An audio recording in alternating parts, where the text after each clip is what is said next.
ቤት እንደ ዳቦ እየሸጠ በሚታወቅ ካምፓኒ ስለሆነ 65-35 የሚባል ፓኬጅ ይዘን መተናል። አዲስ ፕሮጀክት ነው፣ አዲስ ሳይት ነው። ከሶስተኛ ፍሎር ጀምሮ አሁን ላይ ክፍት አድርገንላቸዋል ማለት ነው ለሽያጭ ማለት ነው። 65%ን እነሱ ይከፍላሉ፣ እኛ 35%ን ዲስካውንት እናደርግላቸዋለን ወይም ደግሞ ቅናሽ እንሰጣቸዋለን ማለት ነው። ህንፃው በአጠቃላይ ወደ ላይ ፕላስ የሆነ ህንፃ ነው የሚገነባው። መኖሪያዎች የሚጀምሩት ከሶስተኛ ፍሎር ነው የሚሆነው። የመጨረሻ ፍሎሩ ሰገነት ወይም ቴራስ ነው። ሙሉ ከተማዋን ማየት የሚችሉበት ሰፊ ቴራስ ይኖራል ማለት ነው። ከ81 ካሬ ጀምሮ እስከ 110 ካሬ ኦፈሮች አሉን። ባለ 3 መኝታ ደግሞ ከ139 እስከ 152 ካሬ ኦፕሽኖች አሉ። ከኢንቨስትመንት አንጻር ስናየው ለማከራየት በዶላር መከራየት የሚችልበትን ኦፕሽን ያገኝቻል ማለት ነው። ሳር ቤት አካባቢ መሆኑ እጅግ ትልቅ ወርዝ የሚያደረግ አሴት ነው ማለት ነው። ኦን የሚያደርጉት ሰዎች እጅግ ለትላልቅ ትራክተሮች ለተለያዩ ቢዝነስሞች መሆን የሚችሉ ዋና አደባባይ ላይ እንደመሆኑ ወደ 3000 ካሬ ሜትር ላይ ያረፈ የትልቅ የንግድ ሞል እየገነባ ነው።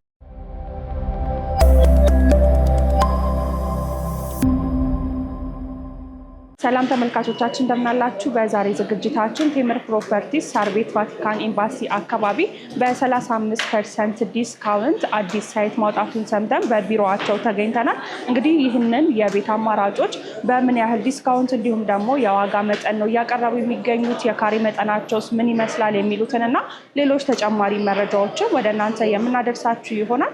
ዝግጅቱን ወደ እናንተ ያደረስኩ እኔ በአምላክ አበራ አብሬያችሁ ቆይታ አደርጋለሁ። እስከ ፕሮግራማችን ማብቂያ ድረስ አብራችሁን ቆዩ።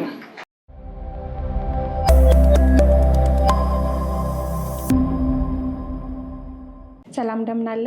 አለሁልሽ፣ እግዚአብሔር ይመስገን። እስቲ እንተዋወቅ፣ ስምህንና የስራ ድርሻህን። ኦኬ መልካም። እኔ ግርማ እባላለሁ። በቴምር ፕሮፐርቲስ ውስጥ የሽያጭ አማካሪ ሆኜ እየሰራሁ እገኛለሁ ማለት ነው። በጣም ጥሩ። እንግዲህ ከዚህ በፊት ቴምር ፕሮፐርቲ እጃችሁ ከምን እንዲሁም ደግሞ ያላችሁ የቤት አማራጮች ምን ይመስላሉ እያልን ብቅ እያልን ለተመልካቾች መረጃዎችን እናጋራለን። ዛሬም ደግሞ አዲስ ነገር አለ ተብለን ብቅ ብለናል እና ምንድነው አዲስ ነገሩ ከሚለው ከመጀመራችን በፊት ቴምርን እናስታውሰው እና ወደ ዛሬው ጥያቄዎቻችን እንገባለን። ኦኬ መልካም። አሁን ላይ ቴምርን የማያውቅ የለም ብዬ አስባለሁ። በብዙዎች ዘንድ ተደራሽነትን እያተረፈ ያለ ትልቅ ካምፓኒ ነው። እንደ አገርም ሌጋሲ እየመሰረተ ያለ ትልቅ ድርጅት ነው።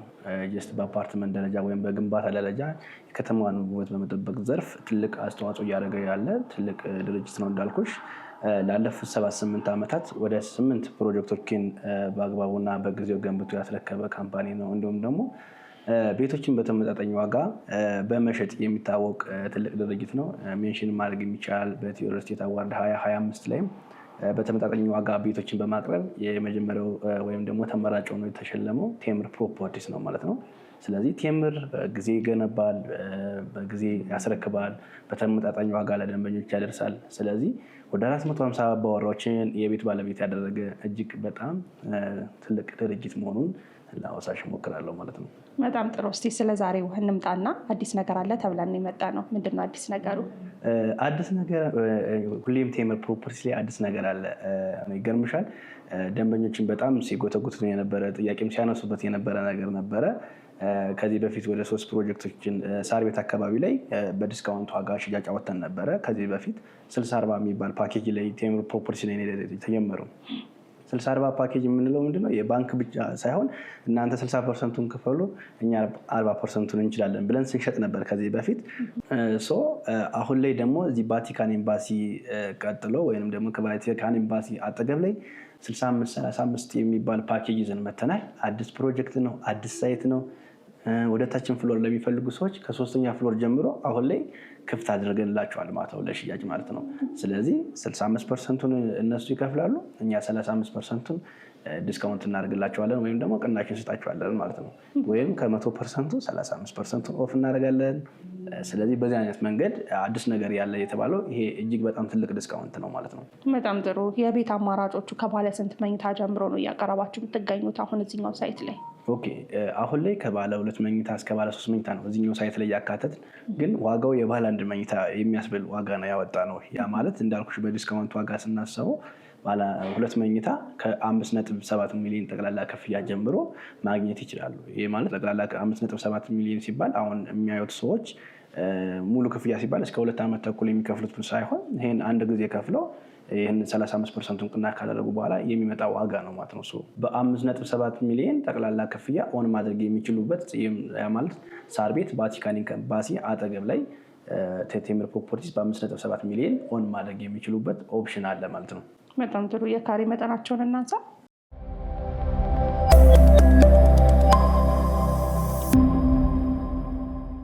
የካሬ መጠናቸው ከባለ 3 መኝታ ያልኩሽ ከ81 ካሬ ጀምሮ እስከ 110 ካሬ ኦፈሮች አሉን።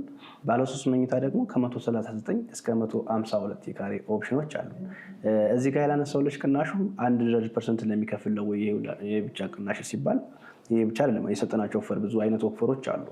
ያ ማለት ከ30% እስከ 50% ለሚከፍሉ ከከፈሉት ላይ የ15% ቅናሽ እንሰጣለን። እንዲሁም በተጨማሪ ደግሞ ከ50 እስከ 64% የሚከፍል ሰው ደግሞ የ25% ቅናሽ እንሰጣለን ማለት ነው። ስለዚህ ከ65% በላይ ለሚከፍል ሰው ኦልሬዲ 35%ቱን ቅናሽ የተደረገበት ኦፈር ነው ያወጣ ነው ማለት ነው። እንግዲህ ቫቲካን ኤምባሲ አካባቢ ነው ሳይቱ ያለው ያልከኝ ነበርና ሰዎች እዚህ ሎኬሽን ላይ የቤት አማራጮችን ቢገዙ ምን ያተርፋሉ ብላችሁ ታስባላችሁ? ኦኬ መልካም። ብዙዎች ሰዎች የሳር ቤትን ኢንቨስትመንት አንደርስታንድ ያደርጉታል ብዬ አስባለሁ። ሳር ቤት አካባቢ ላይ ወደ 17-18 ኤምባሲ እንዲሁም ደግሞ አፍሪካ ህብረትን ሳይጨምር ማለት ነው እንደዚህ አይነት ኤምባሲዎች ናቸው ያሉት። ኤምባሲ አካባቢ መኖሪያ ቤት ተደረገ ማለት አንደኛ ከሴፍቲ አንጻር እጅግ ተመራጭ ነው የሚሆነው። ሁለተኛ ከኢንቨስትመንት አንጻር ስናየው ለማከራየት በዶላር መከራየት የሚችልበትን ኦፕሽን ያመቻቻል ማለት ነው። ያ ማለት ኤምባሲ የሚኖሩ ሰዎች የሚኖሩት ዞሮ ዞሮ ኤምባሲ ውስጥ ሳይሆን እዛው አካባቢ የሚኖሩት ሌክዠሪ አፓርትመንቶች ላይ ነው። ስለዚህ ቴምር ፕሮፐርቲስም ወደ 3 ፕሮጀክቶችን ከዚህ በፊት ሸጡ ያጠናቀቀው እዚህ ሳር ቤት አካባቢ ነው።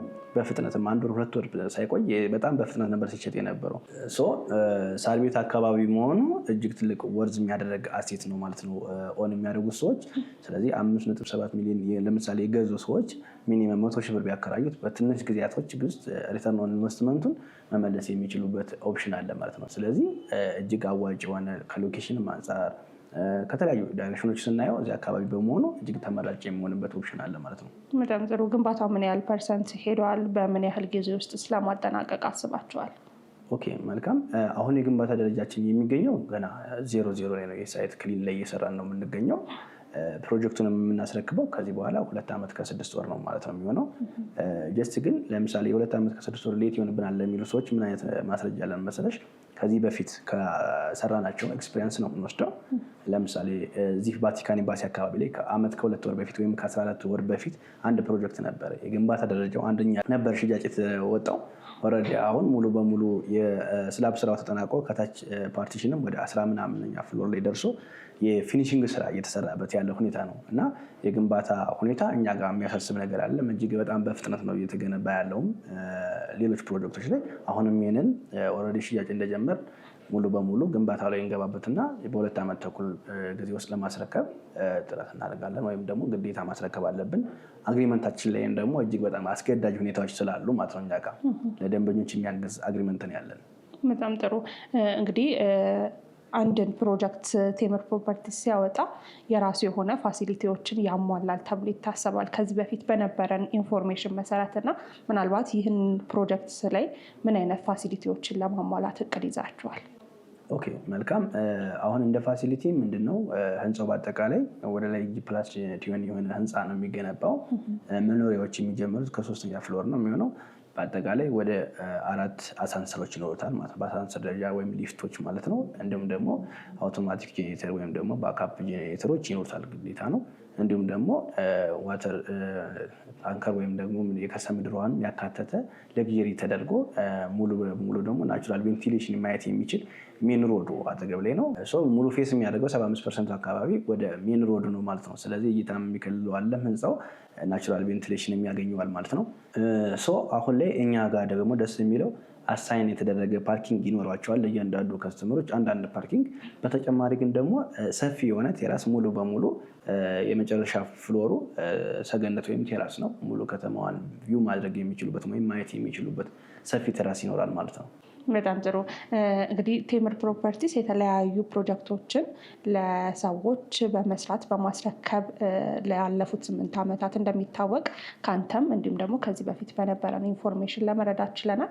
ምናልባት ከዚህ ጋር እያይዘህልኝ ሰዎች ቤቶችን ሲገዙ ወይንም ደግሞ የሪል ስቴት አልሚን ሲመርጡ ምን አይተው ምን ተገንዝበው መምረጥ አለባቸው ብለህ ታስባለህ አንተ በግል?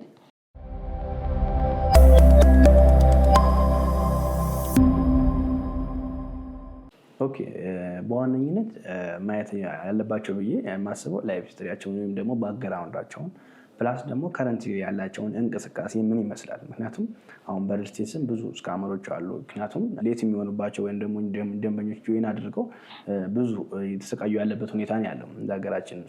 ይህንን ሲመርጡ ሰዎች ከማን ነው የምንገዛው? ካምፓኒው ምን ሰርቷል? አሁንስ ምን እየሰራ ነው? አንዳንዴ ለብራንዱ የማይጨነቅ ካምፓኒ አለ። ቴምር ፕሮፐርቲስ ግን ከከስተመር ሰርቪስ አንስቶ እያንዳንዱ እንቅስቃሴዎቹ ላይ ከስተመር ኦሪየንትድ የሆነ ወይም ደግሞ ከስተመር ላይ ፎከስ አድርጎ እየሰራ ያለ ካምፓኒ ነው እና በተጨማሪ ደግሞ ካምፓኒው አንደኛ እንዳልኩሽ ምንድነው ዴሊቨሪ ታይም ወሳኝነት አለው። ፕላስ ኳሊቲ ፕላስ ሎኬሽን እነዚህ ደንበኞች ፎከስ አድርገው እንዲሁም ደግሞ እንደ ሀገራችን ደግሞ ትልቁ ነገር ፕራይስ ነው። ፕራይስ ደግሞ አሁን እኛ ጋር ይሄ በዚህ ዋጋ እየሸጥን መሆናችን ትልቅ አድቫንቴጅ ነው። ምክንያቱም 35% ቅናሽ አድርገናል ማለት ኦልሬዲ 35% ሰዎች አትርፈዋል ማለት ነው። ምንም አይነት ደግሞ ያላነሳሎች ነገር ይህንን ጠቅላላ ክፍያው 65% ሲከፍሉ ምንም አይነት የዋጋ ጭማሪ አይመለከትም። በግልጽ አግሪመንታችን ላይ የተቀመጠ ነገር አለ። የዶላር ኢንፍሌሽን ነገሮች ቢነሱ እነዚህ ነገሮች እኛ ጋር እናካትትም። ዲቴል ደንበኞች ማየት ያለባቸው አንደኛ አግሪመንት ከእኛ አንጻር ምን ይላል፣ ከድርጅቱ አንጻር ምን አይነት ሳይድ አለው የሚለውን እያንዳንዱ ነገር ፎከስ አድርገው ደንበኞች ትኩረት ሰጥተው ማየት ያለባቸው ነገሮች ብዬ የማስበው ይሄን ነው። በጣም ጥሩ። ምናልባት ሰዎች የቤት አማራጮችን ሲገዙ ወይም ደግሞ ቴምር ፕሮፐርቲስን እንዲመርጡ የሚያደርጋቸው የእናንተ ኳሊቲ ምንድን ነው? ኦኬ መልካም። የኛ አንደኛው ኳሊቲያችን ምንድነው? ትረስት ነው። ፕላስ ምንድነው ትረስት ነው ስልሽ በጊዜ ማስረከባችን እስካሁን ካስረከብናቸው ደግሞ ወይም ደግሞ ሌት የሆንበት ፕሮጀክት አለመኖሩ ለደንበኞቻችን ናሙና ነው። ያ ማለት ላልገዙ ደንበኞች የገዙ ደንበኞች ምንድነው ምስክሮች ናቸው ማለት ነው የሚሆነው። ስለዚህ እስካሁን ባስረከብናቸው ፕሮጀክት ምንም አይነት ነገር ድልይ አልነበረም። ፕላስ ደግሞ አሁን ላይ ግንባታውን አግሬሲቭሊ ከዚህ በፊት የገነባናቸው ወይም ደግሞ ሽያጭ ከ1 ወር ከ2 ወር ከ3 ወር በፊት የሸጥናቸው ሽያጮች ኦልሞስት አግሬሲቭሊ እየተገነቡ ያሉ አሁን ባለፈው 1 ወር 2 ወር ውስጥ 35% አወጥተን እንደዚህ ዲስካውንት አያት አካባቢ ሸጠን የጨረስናቸው ፕሮጀክቶች ነበሩ። ስለዚህ አሁን አንደኛው ጂ+10 የነበረ ህንፃ በ8 ወር 9 ወር ጊዜ ውስጥ ግንባታውን ጨርሰን ኦልሬዲ የብሎኬት ስራ እየሰራና ከታች ፊኒሽንግ እየሰራን ያለበት ሁኔታ ነው ያለ። ስለዚህ ይሄ ለደንበኞች ትልቅ ትረስት የሚሰጠው ነገር ነው። አሁን ትልቁ ነገር ደግሞ ትረስት ነው እንዳልኩሽ። ስለዚህ አንደኛው ትረስት ይሆናል ማለት ነው። ሁለተኛ ደግሞ እንዳልኩሽ ፕራይሱ ነው። ፕራይሱ ደግሞ እንድንመርጥ የሚያደርገው ምክንያቱም በትንሽ ነገር ገዝተሽ በብዙ ነገር መሸጥ ነው የምትፈልጊው፣ ደግሞ ለግዠሪ ላይፍ ነገር እንድትኖሪ ነው የሚያደርግሽ። ስለዚህ ዋጋችንም እጅግ ተመራጭ እንድንሆን ያደርገናል ማለት ነው። እንግዲህ እስካሁን የቤት አማራጮችን አነሳን። ምናልባት ቴምር ፕሮፐርቲስ ከዚህ በፊት በንግድ ሱቆች ይታወቃል እና አሁን ላይ የንግድ ሱቆችስ አላቸው?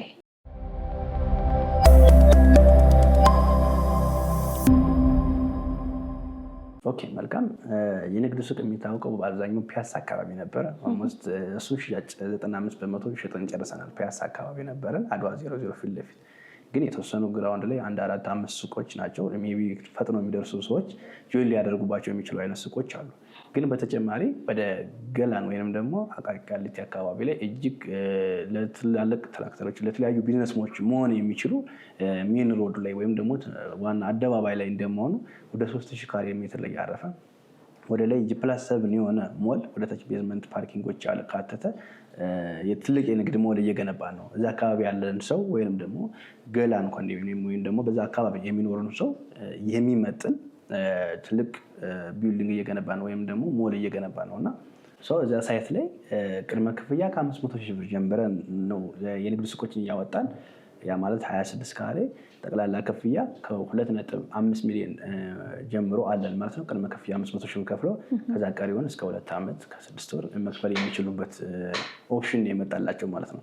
ስለዚህ የንግዱ ሱቅ እዛ አካባቢ ለሚፈልጉ ሰዎች ያን አካባቢ ኮሚኒቲውን ደግሞ ተደራሽ ለማድረግ ለሚፈልጉ ሰዎች እንዳልኩሽ በዚህን ዋጋ ኦን ማድረግ የሚችሉበት ሞል አለ ማለት ነው። ፒያሳ ላይ አተው ወይም ደግሞ ከበጀት አንጻር አቅማቸውን ያለማከለ ዋጋ ከነበረ ለምሳሌ እዛ ጋር ጆይን አድርገው እዚህ ትልቅ ኢንቨስትመንት ላይ ጆይን ማድረግ የሚችሉበት ኦፕሽን አለ። ምክንያቱም አብዛኛው ውጭ ሀገር ሆነው ይህንን ነገር የሚያዩ ሰዎች ሎኬሽኑ በጣም አሪፍ ነው እንዳልኩሽ። እዚህ አካባቢ ያለ ኮሚኒቲ ወይም ደግሞ እዚህ አካባቢ ትልቅ ሞል አልተገነባም እና እዚህ አካባቢ ትልቅ ሞል መገንባቱ እዚህ አካባቢ ያለ ሰዎች በትልቁ ተጠቃሚ እንዲሆን ያደርገዋል ማለት ነው። ቢያከራዩትም እጅግ ብዙ ብር የሚያገኙበት ነገር ነው የሚኖረው ማለት ነው። እዚህ ሞል ላይም ጆይን ማድረግ የሚችሉበት ኦፕሽን አለ ማለት ነው። በጣም ጥሩ። ስለ ቤቶቹም እንዲሁም ደግሞ ስለ ሱቅ አማራጮቹ ጠለቅ ያለ መረጃዎችን ሰጥተኸኛል። እነዚህን የቤት አማራጮቹን እንዲሁም ደግሞ የሱቅ አማራጮቹን የሚፈልጉ ሰዎች እዚሁ ሀገር ውስጥ ያሉ ጠቅልለው ሊሆን ይችላሉ ውጭ ሀገር በምን አይነት መልኩ ነው መግዛት የሚችሉት የሚለውን እናንሳ እስቲ። ኦኬ፣ በጣም አሪፍ ጥያቄ ነው። በሀገር ውስጥም በሀገር ውጭ የሚኖሩ ሰዎች እኛን በዋትስአፕም በቴሌግራምም በተለያዩ ሶሻል ሚዲያዎች ኮንታክት ማድረግ ይችላሉ። እንዲሁም ደግሞ እዚህ ሀገር ኢትዮጵያ ውስጥ ሰው ለሌላቸው ወይም ደግሞ የሚያምኑት ተወካይ ከሌላቸው በራሳቸው ካምፓኒው ጋር እኛ ጋር ደውለው በዲኤችኤል አግሪመንት መፈረም የሚችሉበት ባሉበት ቦታ ሆነው ደግሞ ፔመንቶችን መፈጸም የሚችሉበትን ኦፕሽን እኛ እናመቻቻለን። ግን ትልቁ ነገር ምን አለ መሰለሽ፣ አሁን ይህንን የሚያዩ ሰዎች ድልድይ አይነት ነገር አለ ወይም ተወካይ እያንዳንዱ ምክንያቶች የሚሰጡ ነገሮች አሉ። እንደዛ በመሆኑ የሚፈልጉትን ፍሎር ሳያገኙ የሚቀሩበት ነገሮች አሉ። ከዛ በኋላ ሀሳባቸው እንዲታጠፍ የሚያደርጉበት መንገድ ስለሚበዛ ቶሎ ይሄንን የሚያዩ ሰዎች ኮንታክት ቢያደርጉን በጣም አሪፍ ነው ብዬ አስባለሁ። ተወካይ ምናምን እያሉ ፕሮሰሱን ግን ባያበዙ፣ ምክንያቱም ከመጡ በኋላ ነው ከሚባሉ ባለው ነገር ደግሞ አውርተን ጀስት ዲሳይድ ለማድረግ እንዲያግዛቸው ማለት ነው። ይህን ለማለት እሞክራለሁ። በጣም ጥሩ። ስለሰጠኸኝ ማብራሪያ እጅግ አድርጌ አመሰግናለሁ። በመጨረሻ ግን ማለት የምትፈልገው ነገር ካለ እድሉ ልስጥህና እዚህ ጋር እናበቃለን። ኦኬ፣ መልካም። በመጨረሻ የምንለው ሀሳብ ምንድን ነው?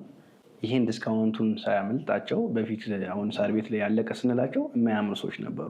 አሁንም የመጣው 4ኛው ፕሮጀክታችን ሳያልቅ ከዚህ በፊት 3 ጨርሰናል ብዬሻለሁ። ይህኛው ኦፕሽንም ሳያመልጣቸው ወረድ ጆይን ቢያደርጉ ብዬ ነው የማስበው። ቴምር እንደ ቤታቸው ወይም ደግሞ ቤት እንደ ዳቦ እየሸጠ በሚታወቅ ካምፓኒ ስለሆነ እንዳያመልጣቸው ብዬ ነው የመጨረሻ ሀሳብ የሚሰጠው። ቶሎ ጆይን ያደርጉ ነው። በጣም ጥሩ። ስለሰጠኝ ማብራሪያ እጅግ አድርጌ አመሰግናለሁ። እኔም አመሰግናለሁ። ክቡራትና ክቡራን ተመልካቾቻችን በዛሬው ዝግጅታችን ቴምር ፕሮፐርቲስ ጋር ተገኝተን እያቀረቡ የሚገኙትን የቤት አማራጮችን እንዲሁም ደግሞ የንግድ ሱቆችን ምን ይመስላሉ እንዲሁም ደግሞ ያደረጉትን ዲስካውንቶችና የዋጋ መጠናቸውን ወደ እናንተ አድርሰናችሁ ነበረ። እነዚህን የቤት አማራጮች እንዲሁም ደግሞ የንግድ ሱቆችን የምትፈልጉ ተመልካቾቻችን ከስር በምናስቀምጠው ስልክ ቁጥር በመደወል ቤቶቹንም ሆነ ሱቆቹን የራሳችሁ ማድረግ ትችላላችሁ። ለዛሬ ለነበረን ቆይታ እጅግ አድርገን እናመሰግናለን። ሰናይ ጊዜ ይሁንላችሁ።